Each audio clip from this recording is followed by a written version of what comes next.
Kepada yang terhormat Ustadz Husnul Fatoni, kami ucapkan terima kasih atas kesediaannya untuk hadir mengisi pengajian rutin kali ini dengan tema Refleksi Akhir Tahun Menuju Insan Kamil.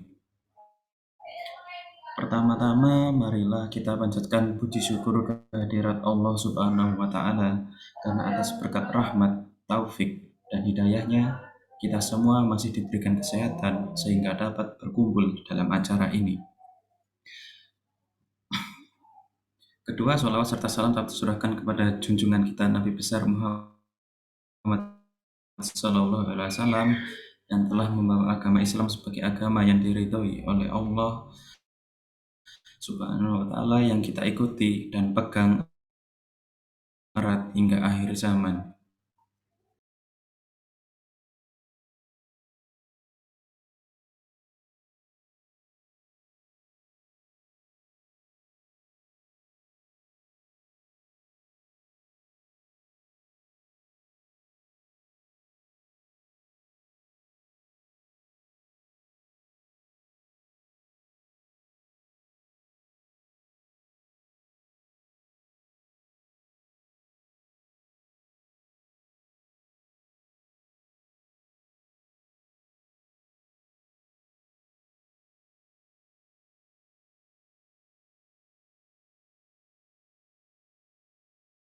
الشيطان الرجيم بسم الله الرحمن الرحيم لقد كان لكم في رسول الله أسوة حسنة لمن كان يرجو الله واليوم الآخر وذكر الله كثيرا. بسم الله الرحمن الرحيم يا أيها الذين آمنوا اتقوا الله ولتنظر نفس ما قدمت لغد واتقوا الله إن الله خبير بما تعملون Sadaqallahul Azim. Dengan menyebut nama Allah yang Maha Pengasih lagi Maha Penyayang, aku berlindung dari godaan syaitan yang terkutuk. Sesungguhnya telah ada pada diri Rasulullah itu suri tauladan yang baik bagimu, yaitu bagi orang yang mengharap rahmat Allah dan kedatangan hari kiamat, dan dia banyak menyebut Allah. Wahai orang-orang yang beriman, bertakwalah kepada Allah, dan hendaklah setiap orang memperhatikan apa yang telah diperbuatnya untuk hari esok.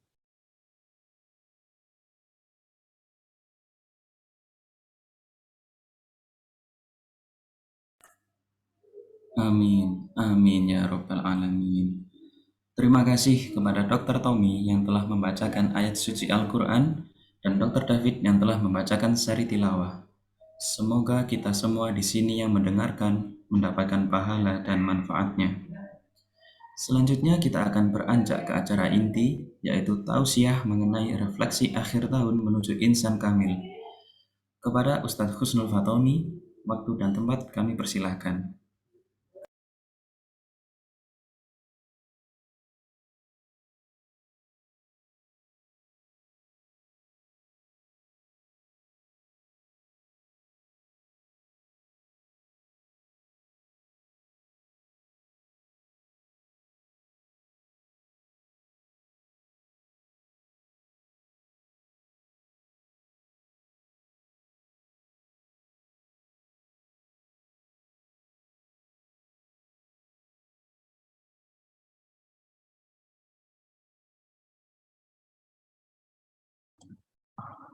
Saya ulang, tadi belum sempat saya. Assalamualaikum warahmatullahi wabarakatuh. Alhamdulillah alladzi ja'alal ilma taharatan linnufus wa hadiyan ilal haq wa nuran lil basair wa tariqan ilal jannah. Asyhadu an la ilaha illallah wahdahu la syarikalah wa asyhadu anna Muhammadan abduhu wa rasuluh la nabiyya ba'da. Allahumma salli wa sallim wa barik ala hadzal nabiyil karim nabiyina Muhammadin wa ala alihi wa sahbihi ajmain. Yang saya muliakan para guru besar, para senior, para pimpinan, dan seluruh hadirin Lembaga Kajian Islam Departemen IPDRSSA dan FKUP Malang yang mudah-mudahan senantiasa mendapat rahmat dari Allah Subhanahu wa Ta'ala. Kita bersyukur kehadirat Allah Subhanahu wa Ta'ala. Dengan limpahan rahmatnya kita dapat melaksanakan rangkaian kegiatan yang positif, termasuk saat ini kita sedang melakukan refleksi akhir tahun dengan tujuan agar kita menjadi insan kamil. Jadi kalau hanya sekedar refleksi, siapapun bisa melakukan, namun yang penting adalah tujuannya. Tujuan refleksi itu untuk apa? Nah, sebagai seorang mukmin harus memiliki kejelasan orientasi, yaitu menuju insan kamil. Insan kamil itu kalau menurut Profesor B.J. Habibie, manusia yang memiliki kompetensi imtak dan iptek. Ilmu iman dan takwa, ilmu pengetahuan dan teknologi. Nah, ini kalau kita jabarkan berdasarkan ayat-ayat Allah yang ada di dalam Al-Quran, kita akan temukan sebuah sosok pribadi yang ideal menurut Allah, bukan menurut manusia. Nah, oleh karena itu kita awali terlebih dahulu dengan sebuah pertanyaan, mengapa kita harus melakukan refleksi akhir tahun? Bapak Ibu yang dimuliakan Allah, kita menyaksikan sebuah realitas bahwa sesungguhnya pergantian apapun, pergantian hari dari siang menjadi malam, pergantian bulan, pergantian tahun, sesungguhnya merupakan refleksi, merupakan nasihat spiritual bagi orang beriman. Nasihat spiritual itu seperti apa? Bahwa hidup itu tidak ada yang kekal. Di dalam surat Ali Imran 140, Allah Subhanahu wa Ta'ala menegaskan ketika Rasulullah Shallallahu Alaihi Wasallam mengalami kekalahan di perang Uhud. Beliau tentu sedih sebagai manusia karena banyak korban dan terutama sekali paman beliau Sayyidina Hamzah itu wafat.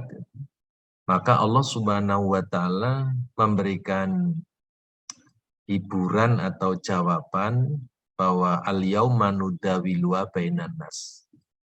Allah menegaskan kalau pada perang Badar, kaum musyrikin Mekah banyak yang terbunuh, banyak yang luka-luka, maka sama di perang Uhud pun kaum muslimin banyak yang terbunuh dan banyak yang luka-luka.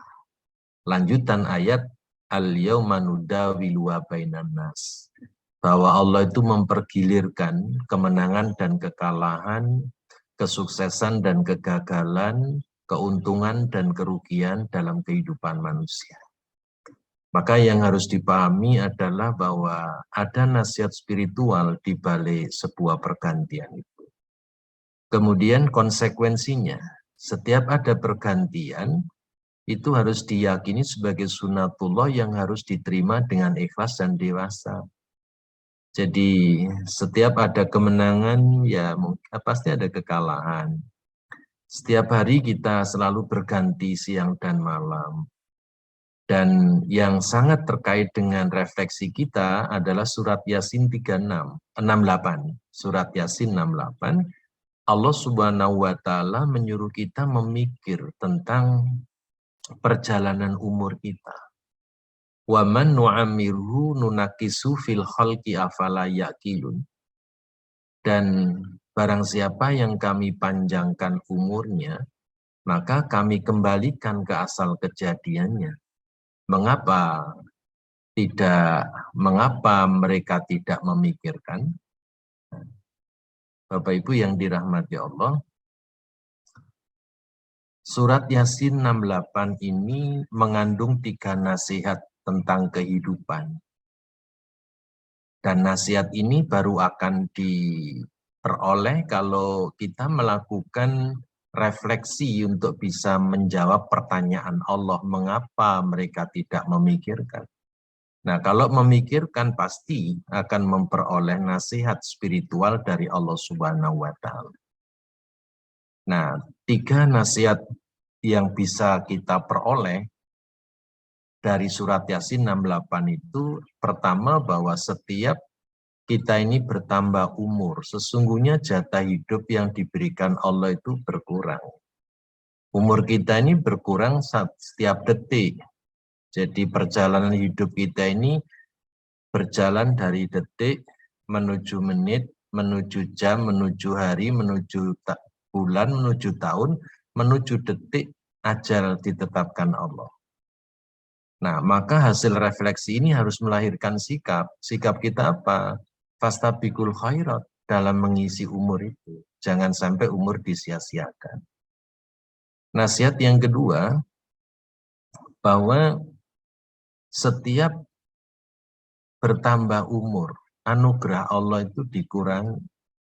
Tambah usia itu kekuatan menurun, kesehatan menurun, pendengaran, memori, penglihatan, gigi, rambut, semuanya menurun. Nah, hasil refleksi ini harus melahirkan sikap. Ada 3 sikap yang harus kita lakukan, yaitu apa? Syukuri rahmat yang tersisa, hadapi realitas hidup apa adanya, dan lakukan kompensasi positif. Artinya, kompensasi positif itu harus nyata, bahwa kalau umur mesti berkurang, kesehatan mesti menurun, maka iman harus naik, harus meningkat, ibadah harus semakin istiqomah, akhlak harus semakin baik, amal soleh harus semakin meningkat. Karena tragis sekali kalau umur semakin berkurang, konsekuensinya kesehatan, kekuatan menurun semua. Menjadi tragis sekali kalau iman juga ikut menurun, ibadah ikut menurun, amal soleh menurun, apalagi akhlak semakin rendah, semakin tercela. Tragis sekali. Dan yang ketiga, konsekuensi pergantian yang merupakan sunatullah yang harus diterima dengan ikhlas adalah bahwa hidup ini perjalanan pasti menuju mati. Karena itu perlu memahami psikologi kematian. Sehingga orang tidak takut mati. Mengapa? Karena takut mati ya nanti bakalan mati. Tidak takut mati juga pasti mati. Sehingga perlu ada 3 buku bagus yang membimbing kita untuk memahami tentang psikologi kematian. Nah, Bapak Ibu yang dirahmati Allah, maka pertama adalah bersyukur masih diberi kesempatan untuk memperbaiki kekurangan hidup, menyempurnakan iman, akhlak, ilmu, dan amal ibadah. Dan yang kedua, pergantian tahun sepatutnya disambut dengan sibuk muhasabah, sibuk refleksi diri, bukan sibuk maksiat. Nah, kita menyaksikan sebuah fenomena bahwa menjelang akhir tahun itu penyambutan tentang kegiatan maksiat itu semakin meningkat itu. Artis-artis sudah terbooking semua, hotel-hotel sudah pada penuh, untuk apa itu semuanya. Nah, Bapak Ibu yang dirahmati Allah, apalagi kalau sudah malam tahun baru, banyak yang menyongsong detik-detik perpindahan tahun dengan berbagai macam kegiatan yang tidak ada manfaatnya. Pertanyaannya, kalau detik pergantian tahun terjadi, lantas mau apa? Maka orang beriman dibimbing oleh Allah agar menjadi hamba yang insan kamil. Jangan Jangan insan komal kamil gitu. Jadi jangan insan yang abal-abal, tapi insan yang tegas, orientasi hidupnya jelas. Gitu. Itu insan kamil. Lantas mengapa sih kita harus melakukan muhasabah? Bapak Ibu yang dirahmati Allah, latar belakang kita diperintahkan oleh agama kita untuk muhasabah itu adalah karena manusia itu punya tabiat lupa. Lupa dan salah itu sudah pernah dinyatakan oleh Rasulullah SAW. Kullu bani Adam khotta'un wa khairu khotta'ina at-tawabina. Semua anak cucu Adam itu pasti bersalah. Dan orang salah itu akan jadi baik kalau bertaubat. Berarti manusia itu memang tabiatnya salah dan lupa. Dua tabiat inilah yang mengantarkan manusia, siapapun orangnya, memiliki blind spot. Memiliki titik buta, titik kelemahan yang tidak diketahui oleh dirinya sendiri kecuali orang lain. Disinilah diperlukan watawassaw bil haq watawassaw bis sabr. Melalui muhasabah, melalui amar ma'ruf nahi mungkar, melalui ajakan fastabiqul khairat dan lain sebagainya. Yang kedua, mengapa kita harus muhasabah? Karena manusia itu sering terlena dalam kenikmatan dan kemewahan. Allah Subhanahu wa Ta'ala sudah mengingatkan kepada kita, alhaakumut takatsur hatta zurtumul maqabir. Yang ketiga, manusia itu lebih cermat melihat kelemahan orang lain daripada kelemahan dirinya sendiri. Dan mengapa kita harus muhasabah? Karena kebanyakan menyambut akhir dan awal tahun dengan kegiatan sia-sia. Nah, Bapak Ibu yang dirahmati Allah, maka menjadi penting melakukan refleksi akhir tahun, muhasabah di akhir tahun dalam rangka, ya yang penting dalam rangkanya ini. Nah, dasarnya dulu, dasar perintahnya adalah surat Az-Zariyat ayat 21. Wa fi anfusikum afalatu besirun. Dan juga pada dirimu sendiri, maka apakah kamu tidak memperhatikan? Nah, kalau kita mau mengaca diri kita, sesungguhnya kita ini makhluk yang dimanjakan oleh Allah. Semua yang ada di dalam diri kita ini kita nggak pernah repot bikin. Kita nggak pernah repot bikin mata, pendengaran, hati, paru, ginjal, nggak pernah bikin, tahu-tahu dianugerahi oleh Allah. Dan kalau itu dicabut oleh Allah, nggak ada Tuhan-Tuhan selain Allah yang bisa mengembalikan kecuali Allah yang memberi. Patung berhala arca yang disembah, dipuja-puji itu nggak bisa mengembalikan ketika Allah mencabut anugerahnya. Karena itu harus disyukuri. Dan di dalam diri manusia pun terhimpun kebutuhan. Dan kebutuhan ini kalau kita renungi, sesungguhnya kita akan menemukan siapa jati diri kita yang sebenarnya. Kalau kita nggak mau dicubit, orang lain juga nggak mau dicubit, maka saya nggak boleh mencubit orang lain. Itu hasil wafi anfusikum afalatu besirun. Kalau saya tidak mau dizolimi, maka orang juga tidak ada yang mau dizolimi. Maka saya tidak boleh menzolimi orang lain. Jadi wafi anfusikum afalatu besirun itu menjadikan diri sebagai cermin. Cermin diri untuk tidak berbuat yang tidak sepatutnya dan tidak sepantasnya. Kalau saya butuh kasih sayang, butuh cinta kasih, semua orang butuh, maka saya harus menebar kasih sayang, cinta kasih kepada siapapun.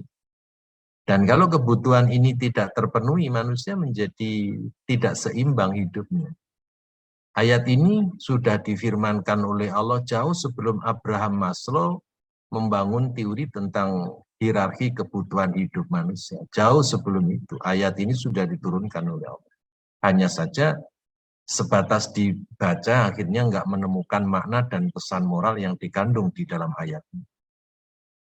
Nah, kalau kita rajin mengaca diri, nah maka hasilnya ini. Fasaufa yuhasabu hisabayasiro. maka dia akan diperiksa dengan pemeriksaan yang mudah. Jadi kalau di dalam hidup ini kita sering melakukan muhasabah, kemudian membangun tekad untuk lebih baik, memperbaiki kekurangan-kekurangan, maka kelak ketika dihisab oleh Allah, kita menjadi memperoleh hisab yang mudah, karena kita lebih dulu melakukan hisab. Maka menjadi benar apa yang pernah disampaikan oleh Khalifah Umar bin Khattab, hasibu anfusakum qabla an tuhasabu.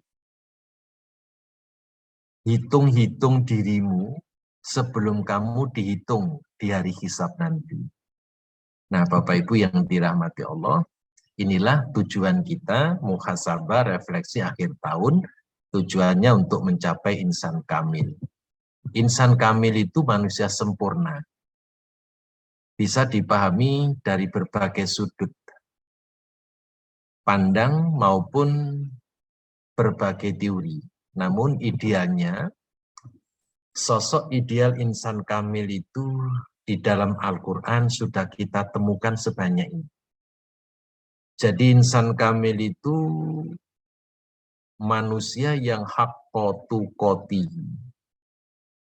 Ya ayyuhallazina amanu taqullaha haqqa tuqatihi wa la tamutunna illa wa antum muslimun. Itu insan kamil. Wahai orang yang beriman, bertakwalah kamu kepada Allah dengan sebenar-benar takwa. Dan jangan sekali-kali kamu mati kecuali dalam keadaan Islam. Sehingga apa? Hidup bersama Islam, mati pun bersama Islam. Maka menjadi celaka kalau seorang muslim ketika hidup Islamnya sudah lebih dulu mati. Nah, ketika nanti muslim mati, ditemani siapa? Di saat Islamnya sudah lebih dulu mati. Maka insan kamil itu menuntut kita menjadi hamba Allah yang haqqa tuqatihi wala tamutunna illa wa antum muslimun. Yang kedua, imanan kamilan, iman yang sempurna. Jadi takwa yang sempurna, iman yang sempurna. Di dalam surat Al-Anfal ayat 4, Allah Subhanahu wa taala memberikan ketegasan bahwa hamba-hamba Allah yang taat kepadanya dengan melaksanakan sholat, zakat, dan sebagainya, humul mu'minuna haqqo. Dialah orang yang sebenar-benar iman. Nah, yang ketiga, sosok insan kamil itu adalah hamba yang mendapat kategori muhsinin. Innallaha yuhibbul muhsinin. Di dalam surat Ali Imran ayat 135, Allah Subhanahu wa taala memberikan kategori bahwa orang yang bertakwa itu memiliki ciri yunfikuna fis sarra'i wad-dharra wal kadhiminal ghaidha wal 'afina 'anil nas wallahu yuhibbul muhsinin. Ciri orang yang bertakwa itu adalah menafkahkan sebagian hartanya di jalan Allah, baik dalam keadaan lapang maupun dalam keadaan sempit. Orang yang mampu menahan emosi, menahan amarah, orang yang memaafkan kesalahan orang lain. Nah, 3 ciri inilah yang mengantarkan seseorang menjadi hamba yang dicintai oleh Allah karena dialah orang yang baik. Wallahu yuhibbul muhsinin, sesungguhnya Allah mencintai orang-orang yang berbuat baik. Inilah sosok insan kamil yang ketiga. Yang keempat, muslim kafah.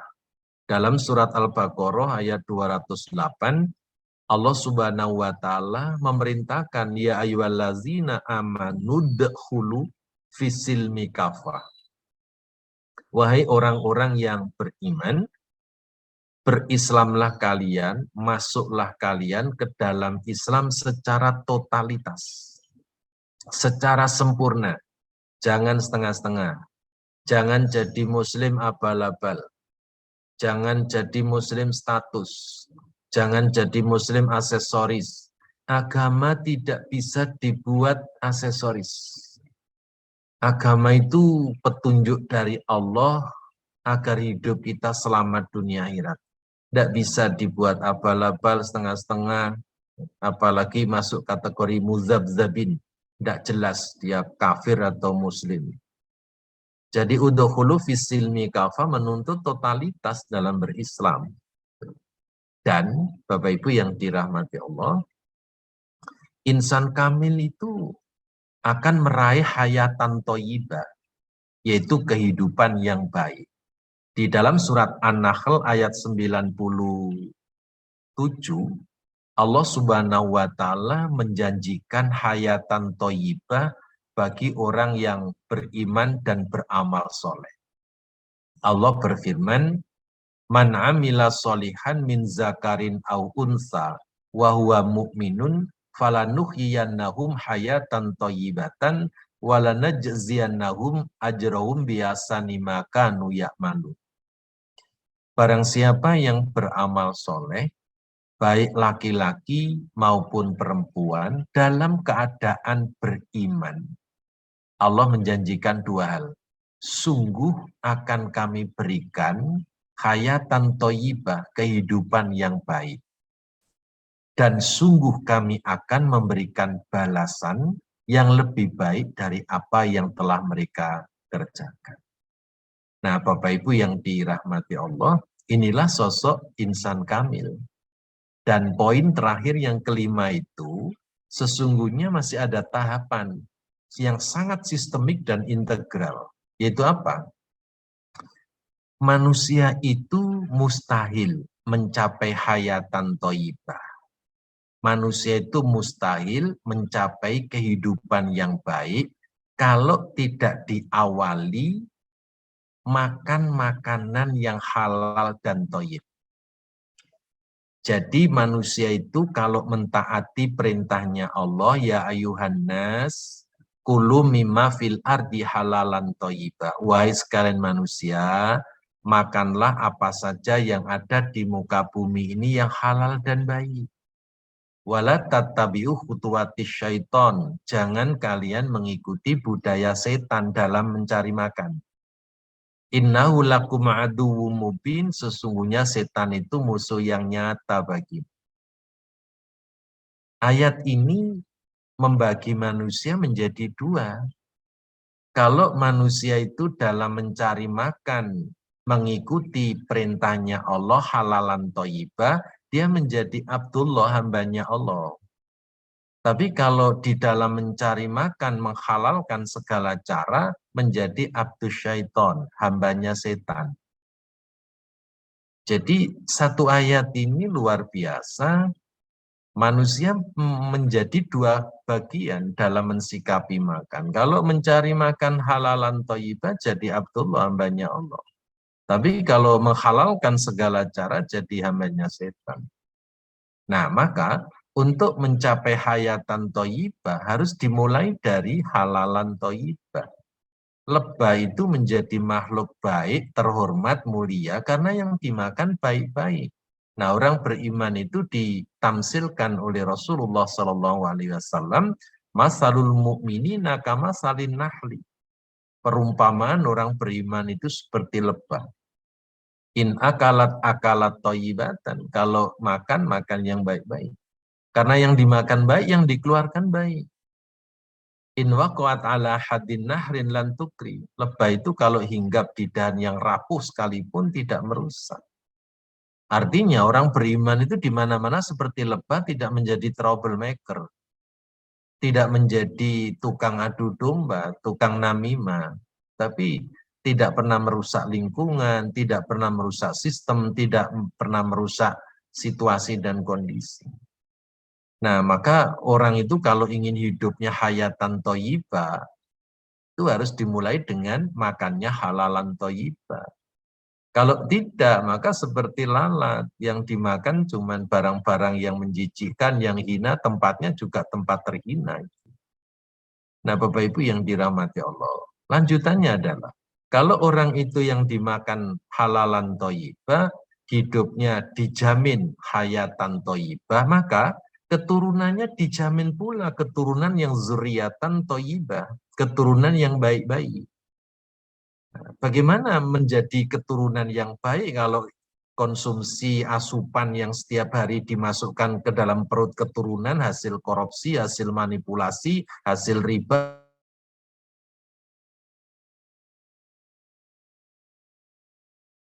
Jadi ada level-level yang sangat indah, dimulai dari halalan thayyibah, meningkat jadi hayatan thayyibah, meningkat lagi menjadi zuriatan thayyibah. Hasil akhirnya apa? Menjadi kontribusi besar untuk terwujudnya baldatun thayyibatun wa rabbun ghafur.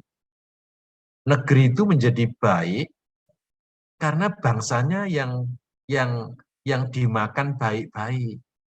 Menjadi hayatan thayyibah, keturunannya juga keturunan yang baik. Sehingga kalau manusia itu yang dimakan baik, hidupnya baik, keturunannya baik, ya menjadi bangsa yang baik. Sehingga bisa membangun negeri jadi negeri yang baik.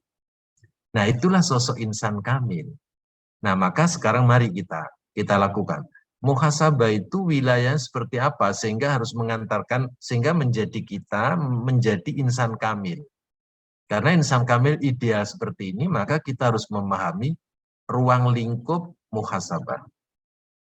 Yang pertama, yang harus kita lakukan itu muhasabah anin nafsi. Muhasabah terhadap diri kita sendiri. Alatnya cuman bertanya, kita ini masih sebagai atau sudah menjadi. Cuman itu saja, nggak usah banyak-banyak. Ya. Mari kita tanya, saya ini masih sebagai orang baik atau sudah menjadi orang baik? Beda kata sebagai dan menjadi. Kalau sebagai itu sebatas status. Tapi kalau sudah menjadi, memang sudah jadi. Gitu. Mari kita tanya dengan jujur, saya ini masih sebagai orang baik atau sudah menjadi orang baik? Saya masih sebagai suami atau sudah menjadi suami? Saya masih sebagai istri atau sudah menjadi istri? Mari kita tanya dengan jujur, masih sebagai atau sudah menjadi? Karena sebagai itu cuma status saja, formalitas. Dan jangan puas sebatas formalitas. Hidup ini harus berproses dari sebagai menuju menjadi. Mari kita tanya lagi, saya masih sebagai orang tua atau sudah menjadi orang tua buat anak-anak saya? Saya sebagai muslim atau sudah menjadi muslim? Pertanyaan ini harus jujur kita jawab sendiri. Nah, dan yang lagi radikal, yang mungkin agak radikal ini, saya ini masih sebagai manusia atau sudah menjadi manusia? Kita di era digital, di era yang serba medsos sekarang ini kan kita bisa melihat ya banyak orang yang ya kelihatannya masih sebagai manusia, belum menjadi manusia. Karena kalau sudah menjadi manusia itu tutur katanya baik, yang dimakan baik, pergaulannya baik, semuanya baik. Nah sekarang ini yang dimakan banyak yang tidak baik, pergaulannya juga tidak baik. Ya, busananya juga tidak baik-baik saja, dan seterusnya. Ini muhasabah anin nafsi.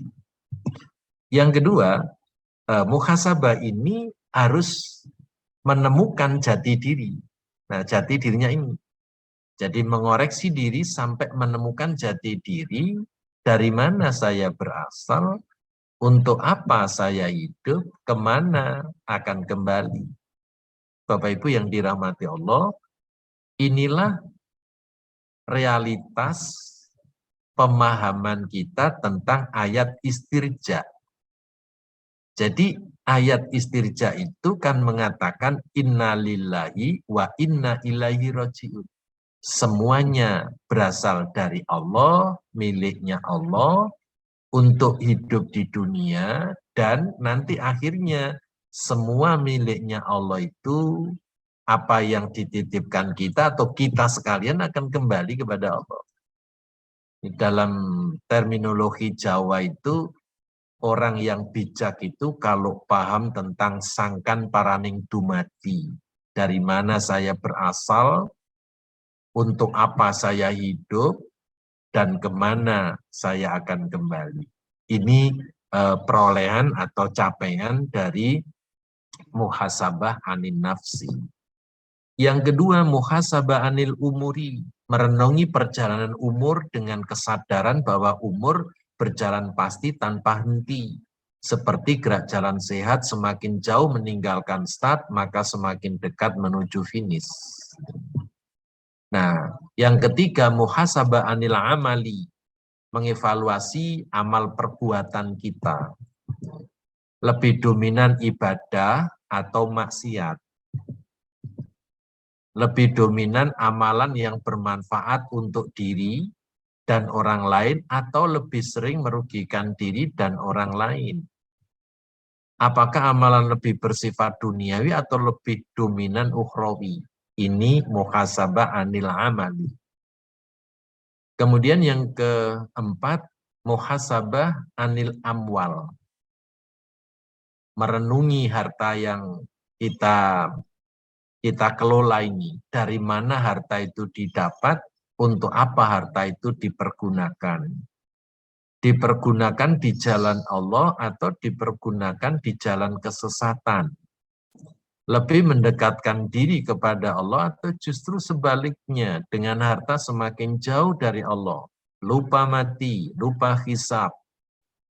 Lupa kalau harta itu ada pemilik mutlaknya. Sehingga merasa kalau harta itu segala-galanya sampai harta dijadikan Tuhan. Dan harta itu semakin ringan berzikrullah atau semakin berat berzikrullah. Ada ulama yang memberikan rambu-rambu sensitif kepada kita bahwa orang itu kalau sudah mulai malas berzikir berarti di dalam tubuhnya itu sudah kemasukan makanan haram. Jadi kalau badan kita, tubuh kita ini bebas dari harta yang haram, makanan yang haram, insya Allah ringan berzikir, ringan beribadah, ringan baca Quran, dan ringan beramal soleh. Tapi kalau sudah mulai berat dan malas-malas, waspada itu. Itu ada hal sensitif yang masuk ke dalam diri manusia. Yang kelima, muhasabah anil ahliyah. Merenungi fungsi dan tanggung jawab dalam kehidupan berkeluarga. Apakah sudah membahagiakan keluarga? Ini pertanyaan jujur yang harus kita jawab dengan jujur pula. Apakah sudah memenuhi kebutuhan sandang, pangan, papan untuk keluarga, kesehatan dan pendidikan untuk keluarga? Apakah sudah mendidik keluarga menuju sakinah, mawaddah, warahmah? Atau sebatas slogan, harapan, dan cita-cita? Sebatas dibaca, wa min ayati an khalaqalakum min anfusikum azwaja litaskunu ilaiha wa ja'ala bainakum mawaddata warahmah. Apa cukup itu yang seringkali ditempel di undangan? Waktu khutbah nikah dibaca oleh qori'ah. Pak Mudin juga mengantarkan ayat itu, Pak Kepala KUA juga membaca itu, yang menyampaikan khutbah nikah juga membaca ayat itu. Kalau sebatas itu, ya sampai di situ saja. Apakah orang tua sudah menjadi teladan yang baik bagi putra-putrinya? Apakah orang tua sudah berbakti kepada kedua orang tuanya hingga layak mengharapkan anaknya berbakti kepadanya? Apakah harta yang diberikan untuk keluarga berasal dari harta yang halal atau yang haram? Nah, wallahu a'lam bishawab. Inilah materi-materi refleksi, mohon dilanjutkan di rumah. Mohon didiskusikan, mohon dikembangkan, karena ini sifatnya masih sekedar merangsang, memotivasi kita untuk ayolah kita refleksi pada setiap saat, bukan sekedar akhir tahun, tapi setiap saat kita harus melakukan refleksi diri. Mudah-mudahan Allah Subhanahu wa Ta'ala memberikan kekuatan lahir dan batin kepada kita sekalian, sehingga kita mampu mengantarkan hidup kita sendiri ini mencapai insan kamil di sisi Allah Subhanahu wa Ta'ala. Demikian, terima kasih, kurang dan lebihnya mohon maaf. Saya kembalikan ke Dr. Naya. Terima kasih. Wassalamualaikum warahmatullahi wabarakatuh. Waalaikumsalam warahmatullahi wabarakatuh. Alhamdulillah, terima kasih Ustadz Husnul Fatoni atas ilmu yang diberikan dan sangat bermanfaat. Semoga kita dapat mengamalkan dan menjadi pribadi yang lebih baik lagi. Amin. Selanjutnya kita akan masuk ke sesi diskusi dan tanya jawab Ustadz. Di sini sudah ada beberapa pertanyaan yang terkumpul di kolom chat. Ini pertanyaan pertama ini ada dari Dr. Rama. Nah, pertanyaannya adalah, Assalamualaikum Ustadz, izin bertanya bagaimana kita dapat mengetahui kalau keimanan kita bertambah, tapi dengan saat yang bersamaan menghindarkan kita dari kesombongan. Terima kasih Ustadz.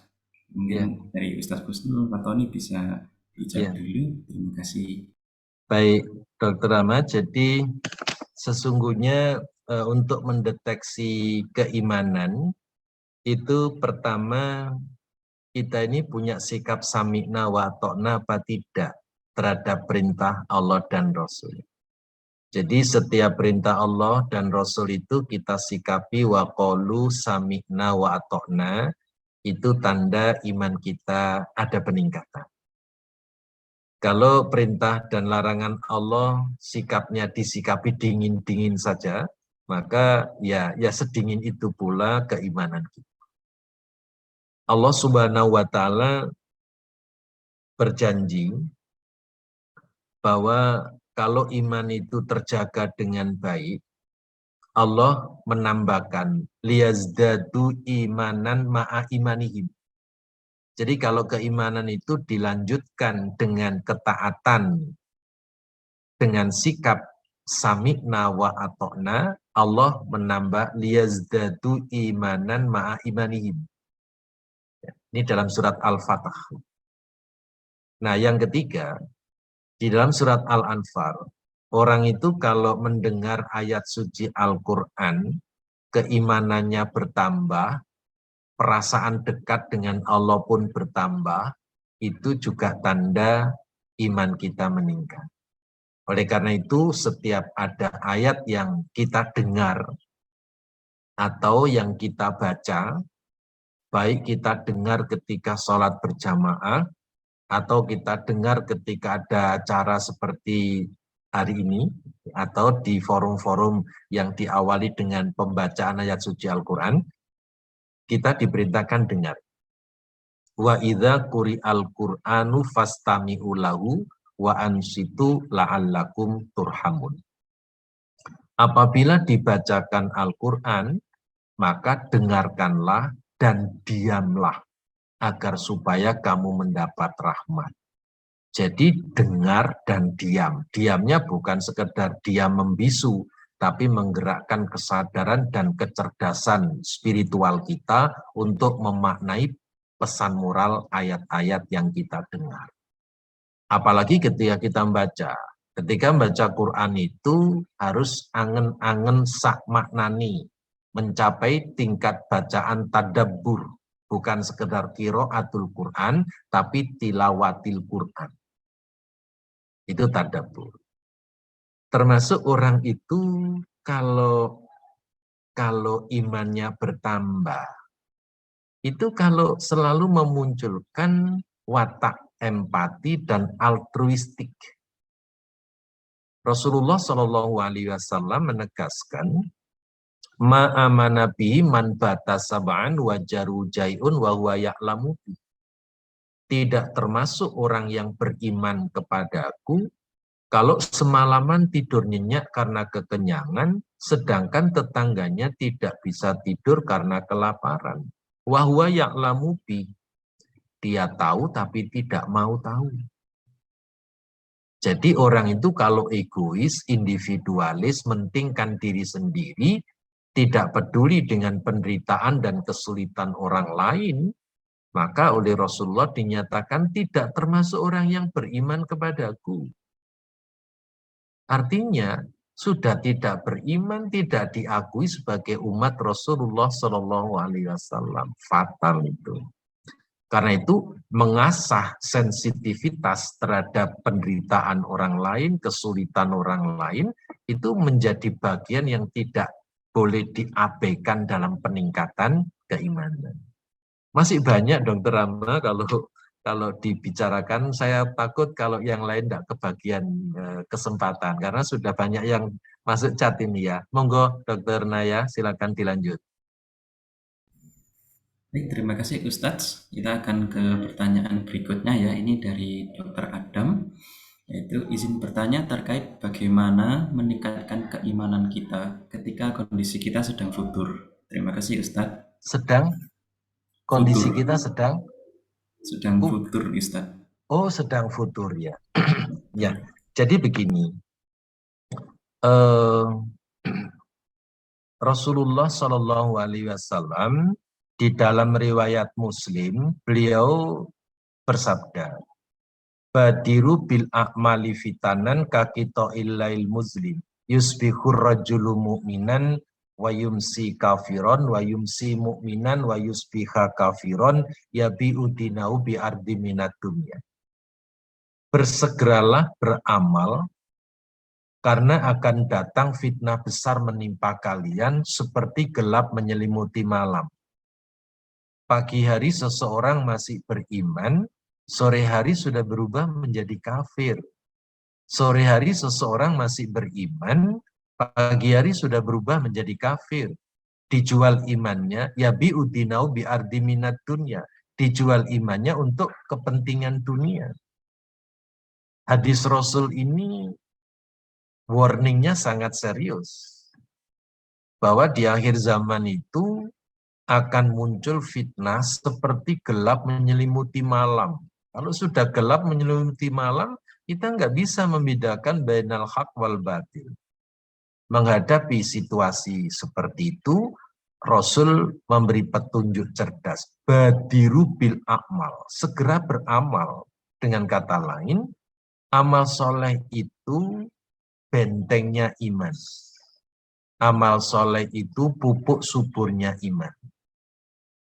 Maka dalam rangka menghadapi segala macam fitnah, itu ya tidak ada lain kecuali istiqomah di dalam beramal soleh.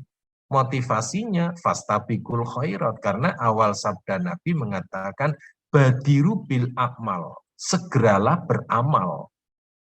Jangan ditunda-tunda.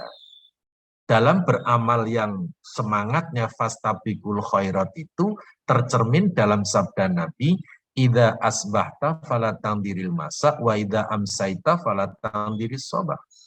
Ketika kalian diberi kesempatan bertemu dengan waktu pagi, segera beramal di waktu pagi itu. Jangan ditunda-tunda datangnya waktu sore. Mengapa? Karena tidak ada garansi bisa ketemu dengan waktu sore. Ketika kalian diberi kesempatan bertemu dengan waktu sore, segera beramal. Jangan ditunda-tunda datangnya waktu pagi, karena nggak ada jaminan bisa ketemu dengan waktu pagi. Nah, maka kalau sampai iman kita dalam menghadapi fitnah tidak dibentengi, tidak dipupuk suburkan dengan amal soleh, maka fatal. Iman itu pagi sore bisa berubah. Dan yang mengerikan, perubahan itu ternyata terkait dengan dunia, urusan dunia. Sekarang kan banyak orang jualan iman untuk jabatan, jualan amanat untuk harta, jualan hoax untuk ya jualan iman untuk hoax itu, jualan ayat untuk popularitas. Sampai neraka-neraka sekarang jadi laris, ya, di booking oleh banyak orang, ya, karena biar nanti lebih terkenal karena sudah siap untuk mencari kaplingan di dalam neraka. Nah, jadi badiru bil a'mali fitnah itu mutlak. Karena itu Dr. Adam sesungguhnya menghadapi situasi kayak apapun itu benteng dan pupuk suburnya itu amal soleh. Maka di dalam Al-Quran, saya sedang mengkaji ini, di dalam Al-Quran itu sebanyak 58 ayat. Setiap ada kata amanu selalu berhubungan dengan wa'amilus sholihat. Sama dengan ketika ada perintah aqimis sholah, selalu dilanjutkan dengan wa'atuz zakat. Jadi unik sekali dan saya mengagumi banget itu karena sedang kami kaji bersama kajian lansia Sabtu pagi, setiap Sabtu kita mengadakan kajian online, itu sekarang sudah pertemuan ke sekian puluh itu. Bahkan untuk memelihara hidayah Allah saja, iman dan amal soleh itu dekat sekali dengan hidayah Allah. Dan hidayah Allah itu luar biasa, kemudian langkah memeliharanya itu sampai 8 langkah. Dan 8 langkah itu saya bahas 3 Sabtu, belum tuntas itu. Nah, gini Dr. Adam, jadi menghadapi situasi apapun, itu iman harus bersama amal soleh. Nggak bisa iman jalan sendiri itu. Karena itu tidak pernah ada iman tanpa amal soleh pun sia-sia kalau tidak berbasis, tidak berdasar keimanan. Saya kira ini Dr. Adam nanti direnungi kembali. Monggo Dr. Naya, kalau ada yang lain lagi. Baik, terima kasih Ustadz Kusnul. Ini mungkin juga karena keterbatasan waktu, mungkin ada beberapa pertanyaan belum terjawab, mungkin nanti akan dijawab kemudian ya Ustadz ya. Ini mungkin untuk saat ini karena juga keterbatasan waktu, mungkin bisa kita akhiri dulu ya Ustadz ya. Silakan. Terima kasih kepada Ustadz Husnul Fatoni atas pemberian materinya yang sangat bermanfaat bagi kita pada dalam sore hari ini. Marilah kita tutup acara sore hari ini dengan doa kafaratul majelis. Subhanakallahumma wa bihamdika asyhadu an la ilaha illa anta astaghfiruka wa atubu ilaik. Akhir kata, mohon maaf bila ada salah-salah kata dan hal yang kurang berkenan dari saya. Terima kasih kepada seluruh materi, para hadirin dan juga seluruh peserta yang hadir dalam kajian sore hari ini. Assalamualaikum warahmatullahi wabarakatuh. Terima kasih. Saya pamit, nggih. Baik, terima kasih Ustaz. Sama-sama.